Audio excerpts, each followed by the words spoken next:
All right, welcome to the screencast for objective number 7, chemical reactions unit. We're going to talk about acid-base reactions here, but in order to do that, we need to distinguish a little bit between acids and bases.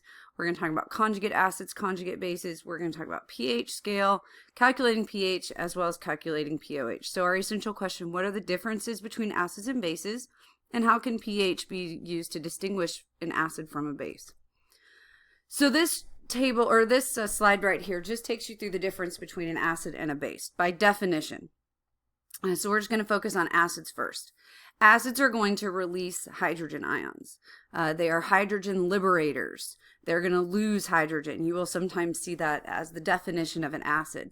The amount or how acidic something is based on how much hydrogen is there. So in order to be an acid, there has to be free hydrogen. Acids are going to have a sour taste, and a lot of times you find them very pleasing. We do eat a lot of acids. There's two definitions for an acid, the Arrhenius acid and the Bronsted-Lowry acid. Basically, it's based on the same thing, the hydrogen liberator. So if it's going to liberate hydrogen ions or lose hydrogen ions, or a proton, which is also a hydrogen donator. Hydrogens, remember, only have one proton, so you might see them called protons. But it's going to be a donator, meaning it's going to give hydrogen to something else, or it's going to release hydrogen out. Those are kind of the two definitions for hydrogen, just depending upon which type of a reaction you're actually looking at. But they both essentially mean the same thing. We have monoprotic acids, diprotic acids, triprotic acids. By using your prefixes, mono means one. These acids only have one hydrogen to liberate. Diprotic, they have two. Triprotic, they have three. So hydrochloric acid only has one. Sulfuric acid has two. Phosphoric acid has three. So examples, citric acid, vinegar, hydrochloric acid. Those are just some basic examples. Citric acid is what's added to candies to give them a sour taste. But it's also what's in citrus fruits. Bases, on the other hand, are the opposite. They're going to release hydroxide ions into solution. So they're going to lose OH or liberate OH.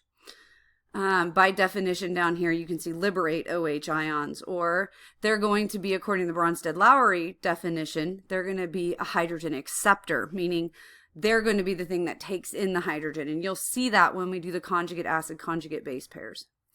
They have a bitter taste, kind of a slippery, soapy feeling. Think about laundry soap. Laundry soap is very basic. Many are poisonous. We do not find bases attractive in terms of taste. Many of them are poisons. Ammonia, sodium hydroxide being some common bases that you might have heard of. So the conjugate acid, conjugate base pairs. We got to think of an acid as donating a proton, and you have to think of the base as accepting the proton by the Bronsted-Lowry definition. So if I have, in this reaction, the best way to show you is through a reaction. If I have hydrochloric acid reacting with water, when I look at the reaction on the other side, I see that I now have H3O plus chlorine by itself. So the chlorine over here was once bonded to hydrogen. So that lost the hydrogen. So that is a proton donator. So it's a hydrogen donator. The HCl has to be the acid because it becomes chlorine on the other side. And you see the H2O, the water, actually gained a hydrogen. So the base accepts the proton. So in this case, water is going to act as a base. So we know the HCl is the acid, the water is the base. And because all reactions are reversible, which you're going to see in our equilibrium discussion in a few objectives, all reactions are reversible. So if something is an acid in the forward reaction, it's going to be a base in the reverse. So it's going to be the opposite. So the chlorine in this case, if we do the reverse reaction, is going to act as a base. And chlorine is going to now accept a proton. And so we don't call it a base, we call it a conjugate base. And the H3O plus in the reverse reaction to become water is going to lose or donate a proton. So it is going to become the conjugate acid. So we can end up with these acid conjugate base pairs and base conjugate acid pairs. So the HCl is the acid, whereas the chlorine would be the conjugate base. The H2O is the base, the H3O is the conjugate acid. These are actually pretty easy to do or conceptualize as long as you think your way through them. We will do some more practice. So go ahead and write down this example and see if you can figure out what the acids and bases and conjugate acids and conjugate bases are. And we're going to do some examples on a handout in class. So just remember, if it's an acid in the forward reaction, it's a base in the reverse, and vice versa. Okay, so a little bit about the pH scale, which this shouldn't be foreign to you. We use this scale to measure the strength of an acid or a base. Water dissociated comes apart. You have to remember that water will break apart into hydrogen and OH. So the H plus combines with H2O to form H3O, but we consider them the same thing. So when we write H plus, a lot of times what we're really meaning to write is H3O plus. And you'll see that just like in the previous example where H2O became H3O. It's the same thing as writing H. It's just a little confusing that we use this instead of technically this. And that's okay. So pH is defined as pH equals negative log of the hydrogen concentration. So this hydrogen concentration, or this H3O plus, same thing. This is the formula that we use to find the pH. So if you know the hydrogen concentration, you can figure out what pH it is. It can use the concentration of the hydronium ion, H3O, or hydrogen ions, H+, because they're the same thing. So you'll see it both ways. A little bit more about the pH scale. Neutral pH is 7. So if the pH of a solution is exactly 7, it's neutral. Pure water is a natural pH of 7, or it's a neutral pH of 7 because it has an even amount of hydroxide and hydrogen ions. So the amount of acid and the amount of base is the same, and they cancel each other out. If the pH is below 7, it's an acid. If it's above 7, it's a base. And remember, it's based on the hydrogen concentration. It's actually an inverse relationship. So the more hydrogen you have, the lower the pH is, meaning the more acidic it is. So if you have a lot of hydrogen, you're going to have a low pH. If you have very little hydrogen, you're going to have a higher pH. And here's some examples of the pH scale. Orange juice has a pH of 3.3, pretty acidic. Egg whites, pH of 7 or pH of 8. So on the basic side. Coffee, a little bit basic, or a little bit acidic, which is why coffee can damage the enamel on your teeth. Baking soda, a pH of 9. So you can use stuff like this to neutralize acids. And here's a basic pH scale for you to look at. 1 molar of HCl has a 0 pH, so pretty low pH. Your gastric juice, which would be your stomach acid, has a pH of 1.6.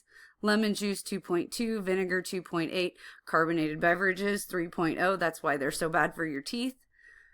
Oranges, apple juice, tomatoes, coffee, soil, bread, potatoes, urine, milk, all of those things are slightly acidic.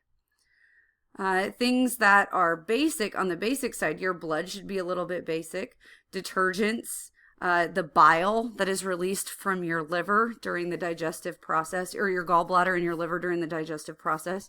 Seawater, milk of magnesia, which is what you take to neutralize excess stomach acid. Ammonia, bleach, and then sodium hydroxide, also known as lye.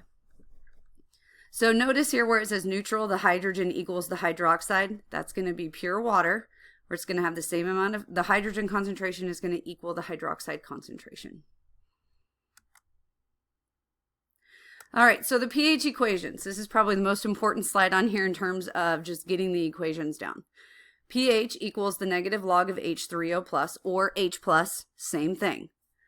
If I know the hydrogen concentration, I can, or if I know the pH, I can calculate the hydrogen concentration by taking 10 to the negative pH exponent. And then if I know the POH, or the pH, I can calculate the POH. So I can figure out, based on what the pH is, I can figure out what the POH would be, which is just the value of how much hydroxide is there. So I can use this to determine how basic something is on the pH scale, because pH plus POH should equal 14. So I can just, because the pH scale goes 0 to 14, so I can just subtract the 2 and figure out the third one that I don't know. We're going to do examples with all 3 of these. We're going to watch this video clip in class, so you don't have to worry about that. All right, so a little bit about estimating pH. If the starting number is 1, so without actually calculating it, if the starting number of your hydrogen concentration is 1, then the pH is equal to the value of the exponent.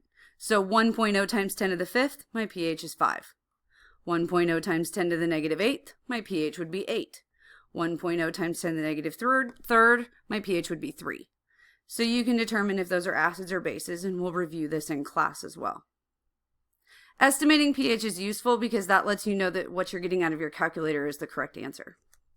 But what if the starting number is not 1?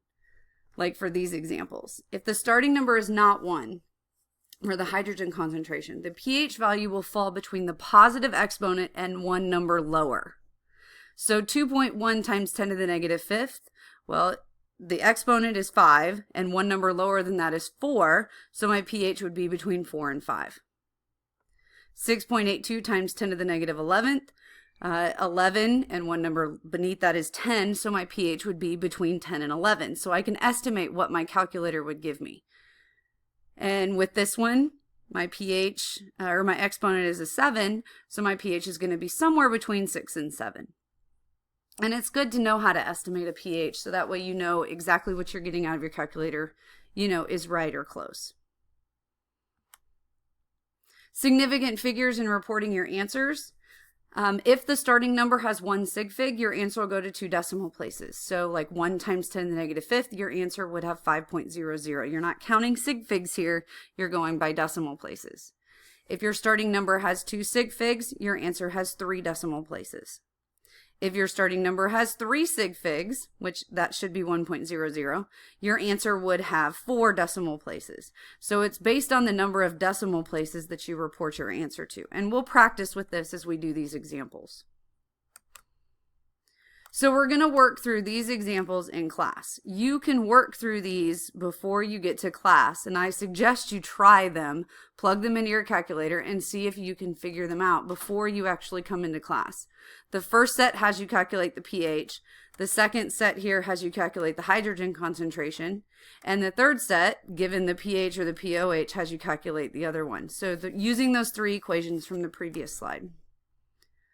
So what is the usefulness of pH? I know you guys have studied pH before in biology, but what are some of the things that pH applies to you in your daily life? If you've ever had a fish tank, you have to maintain a normal pH range for fish safety. Swimming pools or hot tubs, you have to check the pH of them constantly. Food, milk, yogurt, and cheese all have to be kept at safe pH ranges. Food spoils when the pH is off. Your body fluids, one of the things that they'll check when they take blood is the pH of your blood to make sure that everything's all right. Your blood and your urine have very specific pH ranges, and there's certain diseases that can occur or cause pH problems. Like, for example, people that are prone to UTIs tend to have more basic urine rather than acidic urine. The acid keeps bacteria at bay, and so if you if you commonly have UTIs, they'll tell you to drink things like cranberry juice to lower the pH of your urine. Medications like antacids, which are basic, we take those to neutralize excess stomach acid. And then we're just going to have a little discussion and see if you guys can come up with any others that might be useful.